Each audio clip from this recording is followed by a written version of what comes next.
Welcome. We're going to find out if everything's ducky in Anaheim today on the Hockey Debates podcast. Welcome back. I'm Bob Duff, and always joined by my esteemed co-host Kevin Allen. And Kevin, why don't you introduce today's guest? Yeah, today's guest is Eric Stevens of The Athletic, who has covered the Anaheim Ducks for a very long time and knows all the ins and outs of what's going on in Duckville. Happy to have you, Eric. Thanks for joining us. Oh, no, thank you guys. Esteemed. I don't know if you can include me in that. You two are far more esteemed than I am, but I really appreciate being on. I didn't include myself either. We're just kind of bowing to the Hall of Famer amongst us here. We're just regular colleagues, you and I. Worthy, by the way. Yeah, Eric, you've been doing it a long time, though. How long have you been covering the Ducks?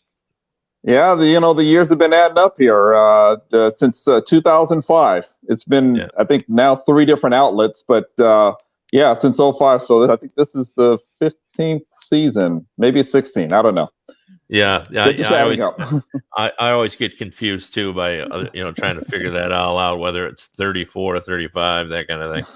I want to ask you. I looked at the Duck statistics today, and Henrique hasn't scored, Silverberg hasn't scored, Raquel hasn't scored, and yet I look, and Mr. John Gibson sitting there with a 203 goals against average and a 930 save percentage. Is this kind of the epitome of what Ducks hockey is going to be this season? Yeah, Kevin, I think it's going to be a lot of that because it's reflective of how good John Gibson can be, especially when he's at the top of his game, which he was last night and even the game before in Vegas. But also where the Ducks are at this stage, just in terms of the overall talent, or really say lack of game-breaking talent. I shouldn't say they don't have talent. I mean, they do. You have to have some to play in this league here, but they don't have a whole lot of game-breaking talent. Not yet, at least, especially with Trevor Zegras and players like Jamie Drysdale that will be with them in time. But they're sort of stuck in that, I guess that middle area where they'll be competitive and they'll work hard, but it's a struggle for them to score goals. You look at their division. I mean, you probably slot Vegas, St. Louis, and Colorado in the playoffs. But then it seems like fourth is kind of wide open. I guess people would say it's mainly between Arizona and Minnesota. But if any of these, so-called lesser teams that didn't make the 24 cutoff last year puts it together, you'd think they'd have a shot at fourth place. And I think that's why Anaheim has really gone into this season thinking that they can make a push for a playoff spot because of that. Like you said, those 3 you would figure would sort of be locks. I mean, they're just that far ahead of the rest of the group here.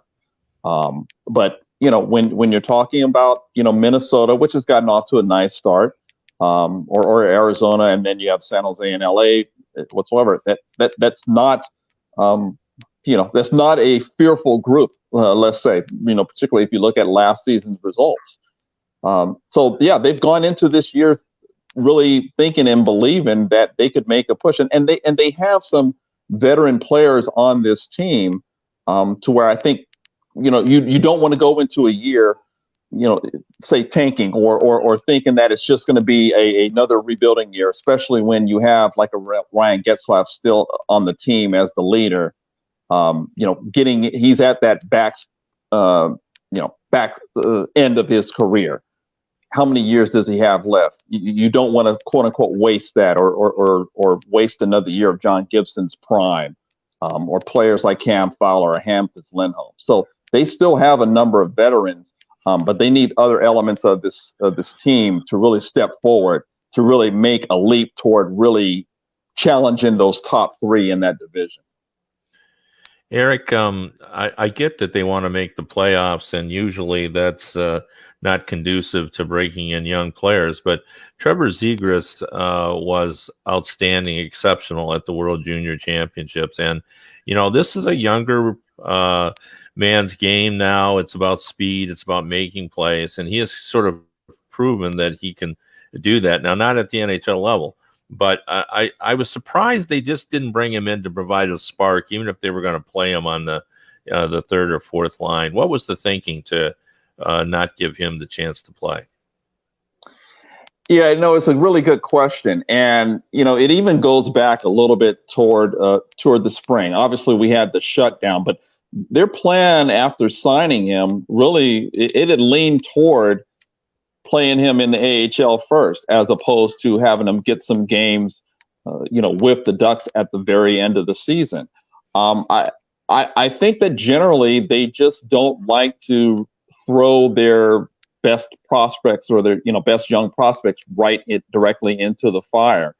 In fact, I asked about this during camp, and Dallas Eakins cited how some of those players that I mentioned earlier, even the Ryan Getzlaf and Corey Perry, they even had some time in the AHL. They tore it up, obviously, and it was proven that they were too good for that league. But I think that that's sort of a thread that's kind of run throughout this organization, as and let's put Trevor Zegras in the proper perspective. He had a wonderful tournament, obviously a great tournament. He's going to be a really good NHL player. How good he will be, we'll see how that ceiling develops. But he's not Connor McDavid entering the league. He's not Sidney Crosby. He's not a wonderkin, or even he's not even maybe say considered on the Alexis Lafreniere level. So I think it's just one of those things where they just want to use some caution. One of the things that they had him do, during the downtime was they had him come out to Orange County. He skated with a lot of the current Ducks right here, that were in town. And he actually said that was big in terms of the performance that he did have at the World Juniors. The fact that he got to work out and skate with, NHL veterans and whatsoever, even if they were informal skates, they were big in his development. So, but I think it's going to be a matter of time that he's going to, appear in a game. How soon that will be, a week, a month, who knows? But I think we will see him in the NHL at some point this season. Yeah, you mentioned Getzlaf and Perry. I always, because I've covered the team for so long, I always kind of put things in a Red Wings perspective. But, for so many years, the Red Wings were Zetterberg and Datsuk, and it just seemed like they held on to those two too long and relied on them too long. I mean, and it's obviously a catch-22 situation, because if you don't develop the guys to replace them, you can't replace them. Was there any similarities, you think, with the Getzlaf Perry scenario, where they seemed like every year they were still the team's best players? And if your best players are the guys that were your best players 10 years ago, that's kind of an indictment of your organization. I think there's a little bit of that, maybe more so in terms of if you're hanging on to a player too long, maybe in the aspect of Perry, just because I think he had suffered a knee injury.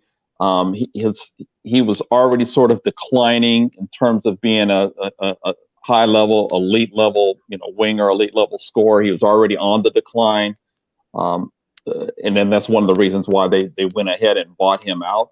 Ryan Getzlaf, though, he's remains this conscious, and even looking at him last night, they just don't have the kind of cast that can really take advantage of what he can still bring. He can still play this game. I mean, he's 35, and he's not the Ryan Getzlaf of when he was 25 or 29.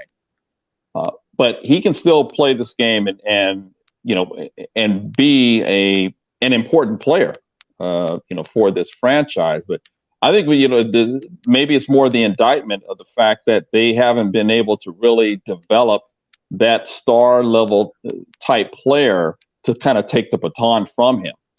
I think that's what's been key. That core of Raquel, Lindholm, Fowler, Manson. I know Henrique is part of it now. They're good players. They're serviceable players. They would fit well on a lot of teams, but they're not stars. And that's really been the predicament that I think Anaheim has really found itself in. They don't have someone that's been able to take the baton from Ryan Getzlaf.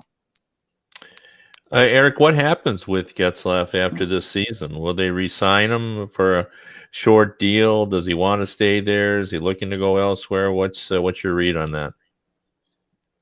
I mean, if he were to hit the market, he would definitely find some suitors, especially some playoff contenders that would want him somewhere in his lineup. But uh, he's given me no indication that he's wanted to leave.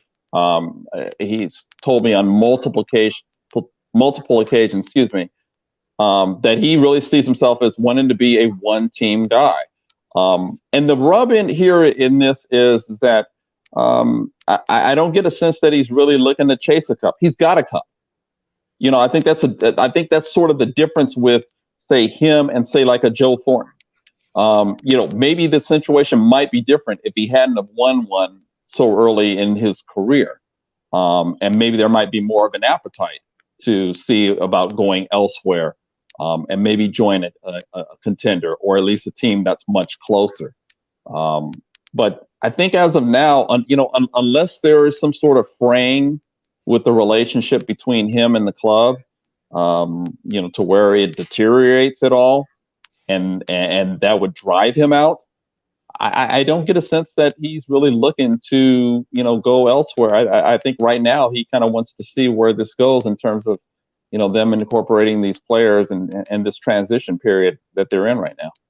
Would it be like similar to, what Joe Thornton worked out with San Jose all those years, where he'd be year to year and just get a new deal every year until such point where it was, time to either move on, retire? You know what? Here's what I think. I think right now, he's 35. So, it's not like he's 38, 39, 40 whatsoever. I think that he's definitely told me that he wants to play one more contract. I've never gotten the sense that he wants to play forever, that he wants to play until his 40s. I don't think he wants to do that. But I can definitely see where, and we cite Thornton because there is a similar trajectory. If you remember a few years ago, after Joe's long-term deal with San Jose, and he signed a 3-year contract extension. I think there's something, that can happen there along those lines of maybe a 2 or 3 year extension, and then he'll see, how the situation is, how the organization is, how his play is, and maybe play it year by year after that. But I can see where you would at least have one sort of extension with some term on it. You look at a guy like Getzlaf, and Kevin and I kind of discussed this in a recent podcast. When you see the trade rumors involving Lenne and Dubois in Columbus, and guys that were like second and third overall picks not that long ago, and you see a guy like Getzlaf who's been a one-team player as long as he has. Is he a dinosaur? Are we not going to see the Ryan Getzlaf types? The Steve Yzerman in Detroit years ago, Nick Lidstrom. Guys, Patrick Kane, obviously in Chicago, and Jonathan Toews. Are those guys from a bygone era? Or guys seem to want to move on to greener pastures pretty quickly now? There's going to be fewer and fewer, especially now. Once you see, now we're in this climate of where you're not going to have many of those, 7 and 8 year, max level type deals where you tie yourself to an organization for potentially 12, 15 years or so. There will be those players. There will still be some of them, but I think though, I think that it's just going to be fewer and fewer. It takes one of those special situations where you have a guy who's a franchise face, who's still very productive, and who the organization feels is valuable to have, not just really on the ice, but even beyond the ice. I mean, even just, selling tickets. I mean, a player of that, stature, a McDavid stature, where he's more than just a great player for that team, he's the embodiment of that franchise. I think that's really going to be the only time where you maybe see, those type of one team guys. Beyond that, I'm not seeing where teams would even want to, stay with a player if he's declining and he's into his mid 30s, and all of a sudden that contract that he has is a serious anchor for them. Eric, we're going to have to let you go, but before we do, I want to ask you, Kevin Shattenkirk, when he signed with New York, it ended up being a really bad fit for him there. I think he tried to do too much, or they expected him to be a player that he really wasn't. When he got to Tampa, they wanted him to be what he is, which is a puck moving offensive guy. I really like this signing from Anaheim's perspective, but I've only been able to watch one game of Anaheim, and it was so sloppy defensively, it was hard to tell. What's your read on how Kevin Shattenkirk will fit within the Ducks organization? I think he's going to, sort of filling it out right now. He's working with Hampus Lindholm, and actually they're leaning on him a lot. I think both of them played 29 minutes, last night. I think, like you said, those are great examples. Those two different examples, do apply. I think you have to make sure that you are not leaning on Kevin to do everything. He's not. He's just not that type of defender. But I think he can be certainly an important player. They need him to be an important player, but they've also got to manage their expectations of him because he's not coming in to be the savior. And they shouldn't view him as that. In fact, I call him as maybe an excellent bridge to Jamie Drysdale whenever he's ready. But for a team that still has these veterans whatsoever to bring in another to at least be on that path upward or start that path upward toward maybe another arc of winning. I do think that this will be a good signing for them as long as they manage their expectations of him. When you write your book, that'll be a great title of it, "The Bridge to Jamie Drysdale." That's great. That's awesome. The Shattenkirk Bridge. It sounds like a bridge name. Yeah. The Shattenkirk Building. You go into a major city, you see the Shattenkirk Building. It just sounds like a name that belongs on a structure. Yeah, I think there's such a bridge in upstate New York somewhere, right? Yeah. Well, you've already discovered this, I'm sure, but Jamie Shattenkirk, he is a terrific talker in the dressing room. So, yeah, he sure is. He's Kev does a good job. So, all right, thanks for your time. We appreciate it. Hopefully, we'll have you on as the season moves along. Hey, I really appreciate it, guys. It's great to see you again. Yep. Thanks, Eric. All right. Isn't that funny, though, when guys go to really good teams, they get better. Right? They seem to do what they need to do for those teams, and they aren't, as you said, not asked to do what they aren't capable of doing. You think of Larry Murphy in Detroit, who was a guy that was out of Toronto. Did you hear me when I was talking about Kevin? No, I didn't. I'm sorry. When I faded out. How you mentioned about Shattenkirk, being such a good fit in Tampa, and it's just not funny, but it's, I guess, logical that a decent player goes to a good team and they play better. Like, you remember Larry Murphy in Detroit, where he's getting booed out of Toronto. He comes to Detroit, plays in the first pairing with Nick Lidstrom, wins back-to-back Stanley Cups. Zach Bogosian was another guy who went to Tampa last year after basically being booed out of Buffalo. And when you ask a guy to do what they're good at and don't ask them to do what they're not capable of doing, they're better players. I mean, it's not shocking. Yeah, and that's what I think. I think one of the strengths of the Tampa Bay organization is they have a real good handle, and I think it started with Yzerman and now with Brisebois, of what players are capable of doing, and they bring in guys to fill specific needs. They did that last season with the guys they got at the trade deadline, and they did it when they brought in Shattenkirk and Bogosian.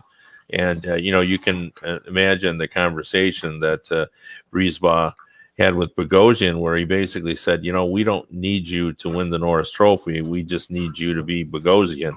And, use your big body and let Hedman do his thing. And probably it was a relief for Bogosian, who's been trying for a long time to live up to expectations. And, he just wasn't the dominant defenseman that I think NHL scouts thought he was going to be. But he was a credible defenseman. And To be honest with you, if I was him, I would have begged to stay with Tampa Bay because he had found a really nice niche there. And I haven't actually seen the Maple Leafs. Hard to believe, but I haven't caught any of their games on television yet, so I'm not sure how he's fitting in there. But I thought if he had any opportunity, he should have stayed in Tampa.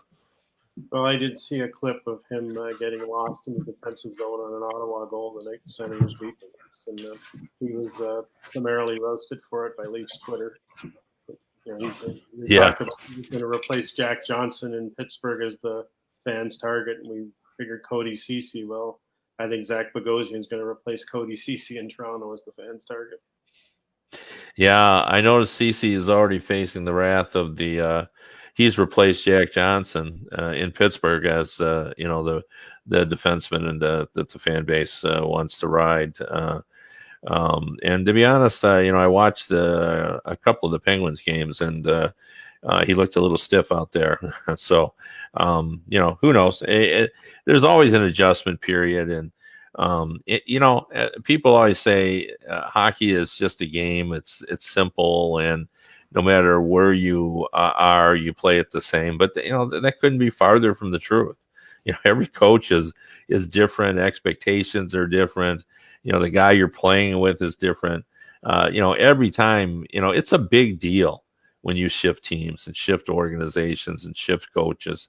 That coach dictates, basically your livelihood with the minutes he plays you, with how he plays you, with what he wants from you, from what he asked you to do. So I always, try to remember that and try to give players some sort of an adjustment period, particularly, guys who are, playing defense, which I think requires a greater adjustment than when you're playing forward. It's funny though, you go into the first week of the season and everyone's hopeful and optimistic, and they all see how good things can turn out for them. And then you watch, a couple of teams. I watched Toronto, and you still see the same sloppy defensive play. They're just not hard to play against. So nothing seems to have changed there. You look at Detroit; they still struggle to score, and they get into tight games, and they're going to make the mistake that's going to cost them the game. So the more things change, the more they seem to stay the same. Well, I think there is something to what you're saying about, with the culture is hard to break, and it's hard to, create a new culture. You hear that all the time, and, I use it as well. I say Bill Guerin is going to try to change the culture in Minnesota.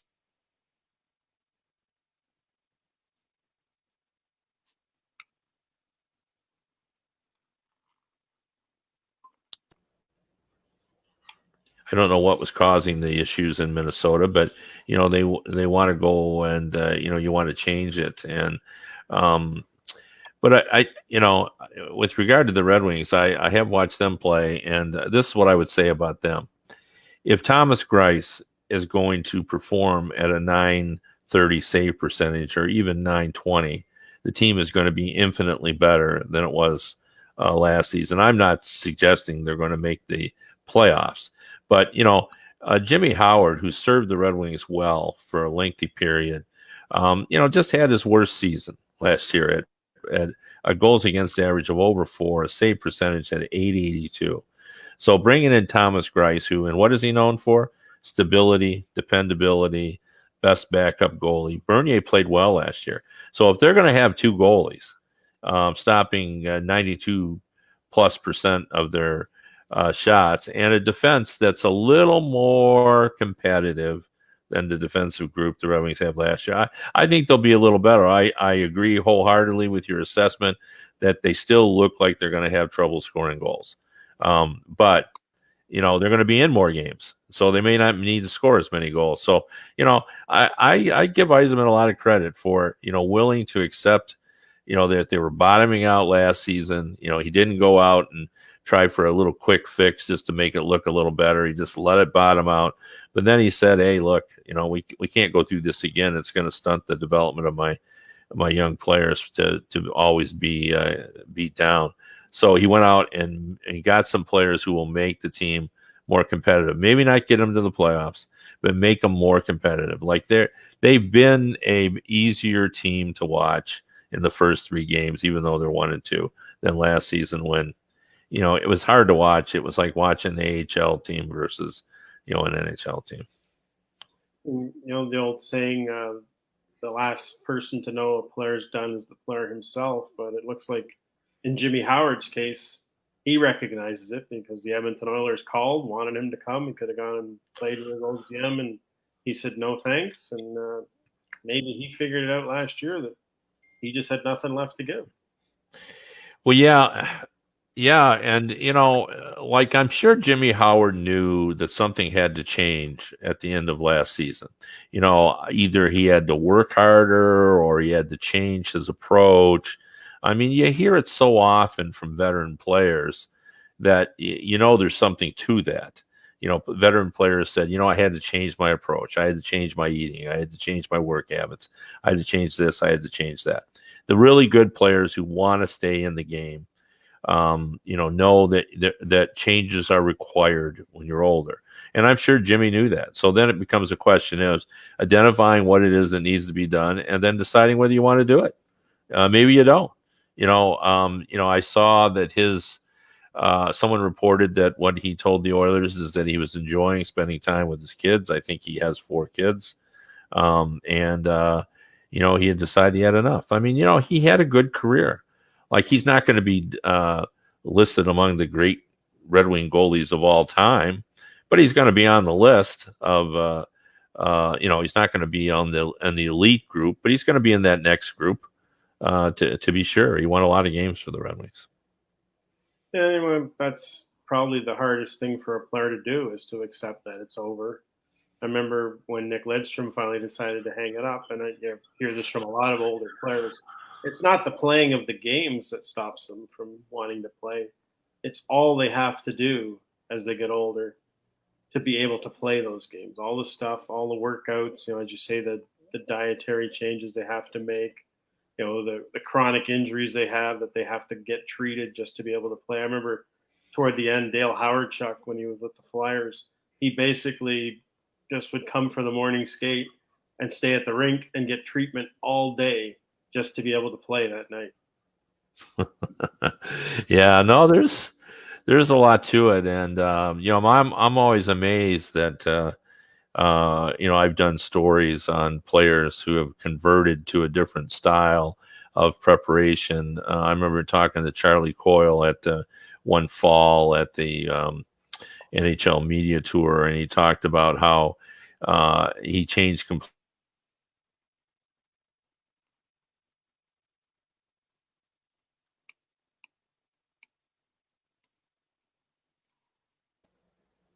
And all of those meals were specially designed for him to make sure that he had the proper nutrients and nourishment and so forth. And there's just more to it than ever before. I mean, I imagine all those guys in the original 6 days that would just climb on trains and go back and forth and play games. They weren't thinking about what nutrients were going in their body. They were just grabbing a steak and potatoes and a beer and calling it good.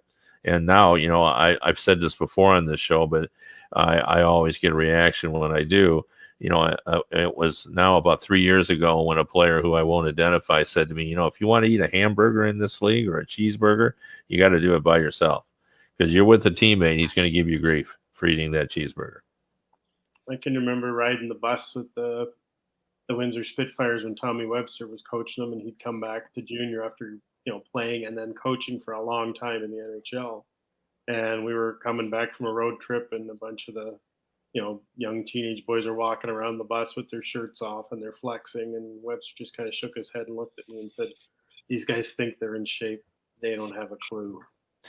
Yeah, well, I say the modern athlete now has a better idea because a lot of them have fitness coaches, and those guys are not easy on them. I've talked to a number of younger players who have trainers, and anybody who's hired a personal trainer knows that they, even if you're not an athlete, they work you beyond what you want to do. So if you're an elite athlete, they're pushing you pretty hard. And one of my favorite stories that I've ever done was when I went up to Nunavut and followed Jordan Tutu around before he played his first NHL season. And, he didn't have a powerhouse gym up there where he lived out on the tundra.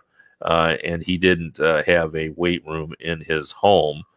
So he had to improvise, and he'd fill up, 5-gallon buckets with water and then carry them on long runs. And he'd put his cousin on his back to run with her 75 pounds on his back. And, it figured out a way. Well, that's the approach that most modern athletes now have.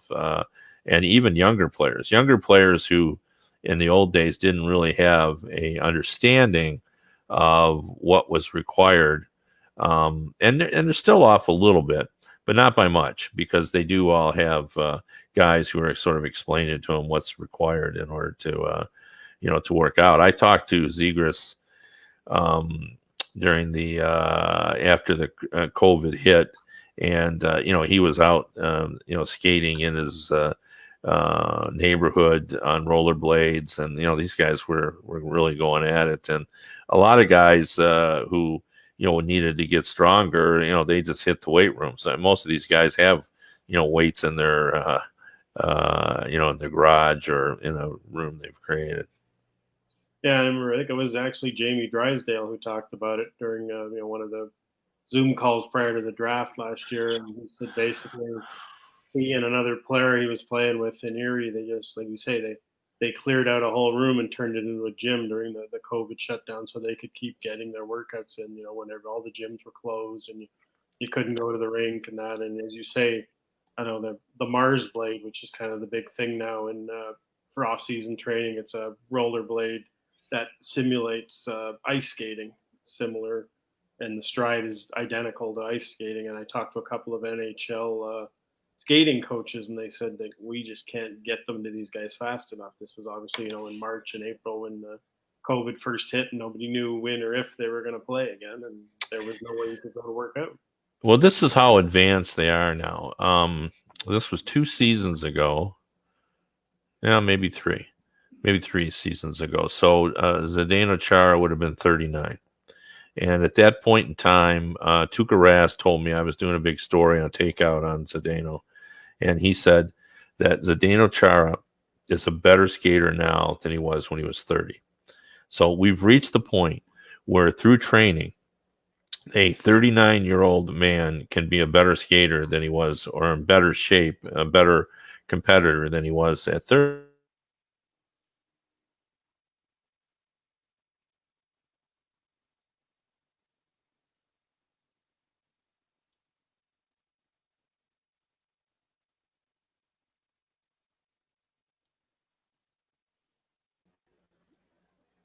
Oh, I got you back. It is. Well, it is a science, and as we all know, that with science, the more you research, the more you know.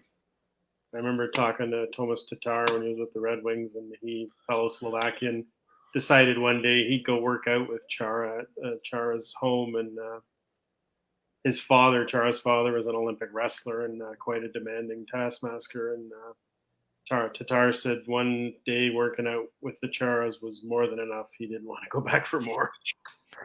Well, Chara is one of those guys that changed his eating habits as well. And, now. Pardon me?